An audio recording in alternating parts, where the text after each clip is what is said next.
Assalamualaikum warahmatullahi wabarakatuh. Selamat pagi untuk para ibu dan bapak asesor.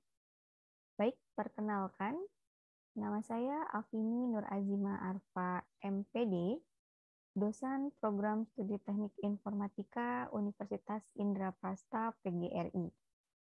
Saya lulusan S1 dari Universitas Indraprasta PGRI pada tahun 2012.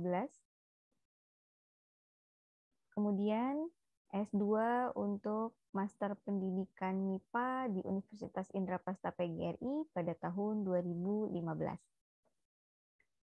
Spesialisasi saya adalah mengajar mata kuliah kalkulus dasar dan kalkulus lanjut untuk di Prodi Teknik Informatika.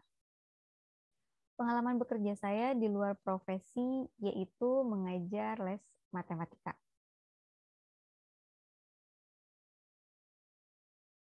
Pada kesempatan kali ini, saya akan membahas tentang materi kalkulus dasar yang dibebankan kepada saya untuk mengajar selama 1 semester.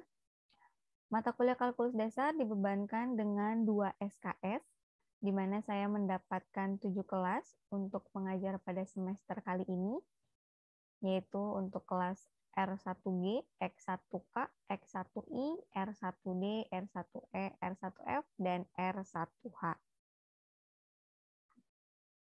Kemudian, untuk teknik pengajaran yang saya gunakan, saya sesuaikan dengan rencana pembelajaran semester yang telah disepakati oleh koordinator mata kuliah kalkulus dasar bersama ketua prodi dan juga bersama para pengembang dari RPS yang ada di program studi teknik informatika khususnya pada mata kuliah kalkulus dasar. Baik, untuk capaian pembelajaran yang dibebankan kepada mata kuliah oleh prodi yaitu mampu menerapkan pemikiran logis, kritis, sistematis, dan inovatif dalam konteks pengembangan atau implementasi ilmu pengetahuan dan teknologi yang memperhatikan dan menerapkan nilai humaniora yang sesuai dengan bidang keahliannya. Ini adalah kemampuan umum yang diinginkan.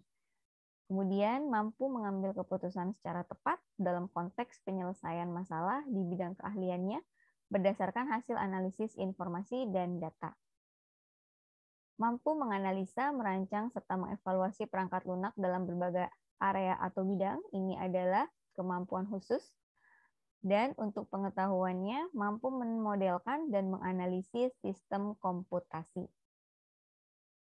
Kemudian, untuk capaian pembelajaran mata kuliah itu sendiri, di sini ada sampai CPMK 8. Salah satunya yang ingin saya bahas yaitu tentang CPMK 2. Mahasiswa mampu menghitung himpunan penyelesaian dari persamaan dan pertidaksamaan linear satu variabel, persamaan dan pertidaksamaan kuadrat dengan menggunakan rumus dan metode secara tepat. Kemudian kemampuan akhir tiap tahapan belajar atau sub CPMK sendiri dari CPMK 2 yaitu mampu menghitung himpunan penyelesaian persamaan dan pertidaksamaan linear satu variabel dan persamaan dan pertidaksamaan kuadrat.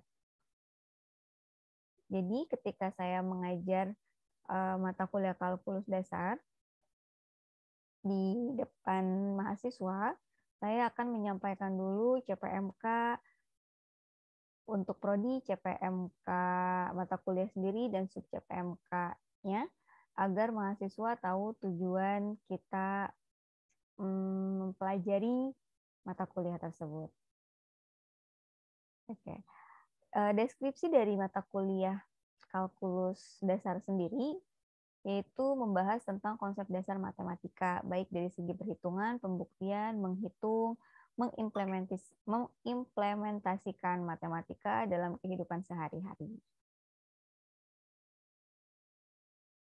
Dalam 16 kali pertemuan, ada topik-topik atau materi yang harus dan wajib disampaikan kepada mahasiswa. Di antaranya yaitu ada 14 kali pertemuan tatap muka. Dari mulai sistem bilangan, persamaan dan ketidaksamaan linear satu variabel, sampai materi yang terakhir yaitu integral lipat 2 dan lipat 3. Ini adalah referensi yang diberikan oleh kami kepada mahasiswa. Kemudian ini adalah modulnya. Pendukungnya itu adalah modul ataupun diktat yang kami buat sendiri dalam bentuk PDF yang diserahkan kepada mahasiswa dalam setiap pertemuannya. Baik. Kita lanjut sekarang untuk membahas indikator dan kriterianya. Untuk indikator dan kriteria yang digunakan dalam sub CPMK2 yaitu ketepatan menyelesaikan soal persamaan kuadrat dan ketepatan menyelesaikan soal pertidaksamaan kuadrat.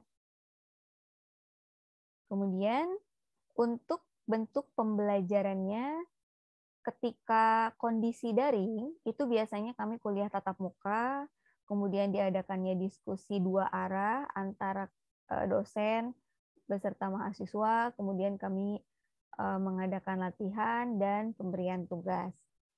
Karena sekarang kondisinya sedang pandemi, sehingga bentuk pembelajarannya adalah e-learning melalui LMS. LMS yang bisa diakses yaitu lmsunindra.ac.id atau pertemuan virtual via Zoom ataupun dengan memberikan video pembelajaran lewat YouTube dan WhatsApp group.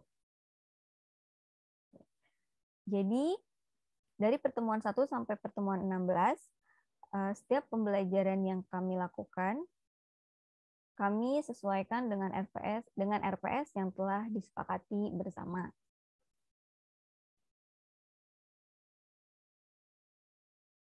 Kemudian ini adalah tata tertib perkuliahan untuk daring, karena sekarang kita sedang daring.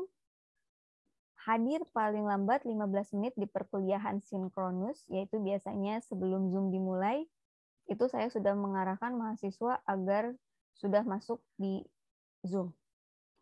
Yang kedua, selama mengikuti perkuliahan daring, mahasiswa tetap wajib mengenakan pakaian sopan dan rapi, dan mengaktifkan webcam.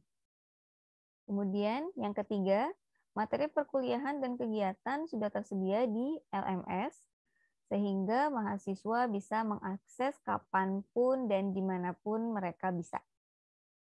Dan yang keempat, untuk presensi kehadiran dilakukan di setiap akhir sesi materi.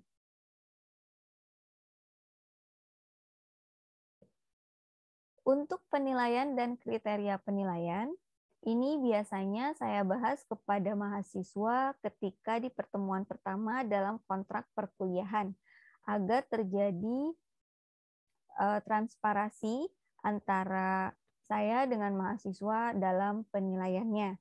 Jadi saya menjelaskan kepada mereka jenis penilaiannya. Yang pertama yaitu partisipasi dan kehadiran kuliah.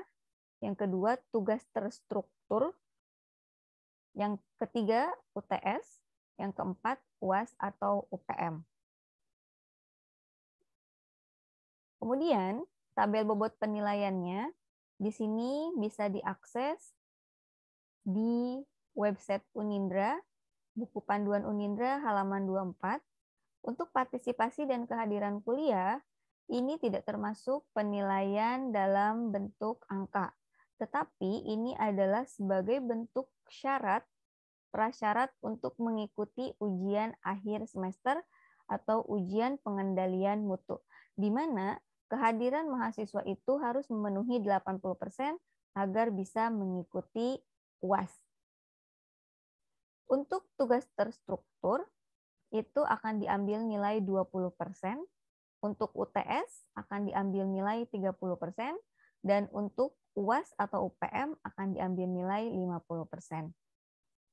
Nah, untuk memperoleh nilai akhir, nanti jumlah nilai angka ini akan dikonversi menjadi nilai huruf.